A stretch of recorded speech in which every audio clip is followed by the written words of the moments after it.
विजयी भव, एक इतिहास शाहू विचारातून निर्माण झालेला. लेखक संदीप रामराव काळे. विजयी भव या पुस्तकाचं अभिवाचन. या भागात आपण ऐकूयात इरफाना पठाण, सारथीमधील संगणक अभियंता यांचं सारथीबद्दलचं मनोगत. मी इरफाना लियाकत पठाण सारथी संस्थेत संगणक अभियंता म्हणून काम करते. या संस्थेच्या डिजिटल बळकटीकरणासाठी मला नेहमीच वेगवेगळ्या कल्पना सुचत असतात. त्या प्रत्यक्षात आणण्यासाठी साहेबांनी दिलेली जबाबदारी ही माझ्यासाठी अभिमानाची गोष्ट आहे. जुलै 2019 पासून या संस्थेसाठी कार्यरत असून सारथी संकेतस्थळ, ॲप्लिकेशन्स तसंच फेसबुक, यूट्यूब, इंस्टाग्राम आणि व्हॉट्सॲपवर संस्थेच्या माध्यमातून महाराष्ट्रभर संस्थेच्या उपक्रमांची माहिती पोहोचविण्याचं काम करत आहे. मी या संस्थेत जुलै 2019 पासून असल्यामुळं सारथी म्हणजे माझं दुसरं घरच आहे. प्रत्येक गोष्टीत प्रामाणिकपणे काम करणं, माझ्या कौशल्याचा वापर करून जबाबदाऱ्या पार पाडणं हा माझा उद्देश आहे. सारथीत असलेल्या प्रत्येक विद्यार्थ्याच्या प्रश्नांवर मी मनापासून समर्पिततेने संवाद साधते.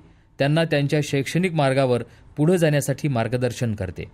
आदरणीय श्री अशोक काकडे साहेबांचं मार्गदर्शन मिळाल्यामुळं माझ्या कामातील जबाबदारी समजून घेण्यात आणि ती प्रामाणिकपणे पार पाडण्यात मला नेहमीच प्रेरणा मिळाली आहे. काकडे साहेबांच्या निर्देशामुळं संस्थेचे डिजिटल प्लॅटफॉर्म वाढले. सध्याच्या सोशल मीडियाच्या काळात अधिकाधिक विद्यार्थ्यांना आणि त्यांच्या कुटुंबांना लाभ मिळवून देण्याचं सारथी संस्थेचं प्रयत्न सुरू आहेत.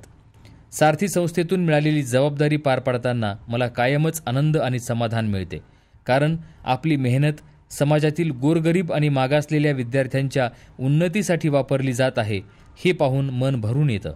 माझ्या लहानपणाची आठवण येते तेव्हा कुटुंबाची आर्थिक परिस्थिती नसतानाही आईवडिलांनी शिकवलं, म्हणून त्यांचा त्याग जाणून मी आज या विद्यार्थ्यांसाठी मनापासून काम करते. विद्यार्थ्यांच्या कष्टात आणि त्यांच्या संघर्षात मला माझा भूतकाळ दिसतो. शिक्षणात येणाऱ्या अडचणींचा सामना करत हे विद्यार्थी ज्या पद्धतीनं आज काम करत आहेत त्यातून त्यांना प्रोत्साहन देण्याची धडपड माझ्या कामात दिसते. कारण हे विद्यार्थी म्हणजेच मराठा व कुणबी समाजाचे भविष्य आहे. माझी मनापासून इच्छा आहे की त्यांनी या योजनांचा लाभ घेत आपल्या कुटुंबाचा, समाजाचा, राज्याचा आणि देशाचा गौरव वाढवावा.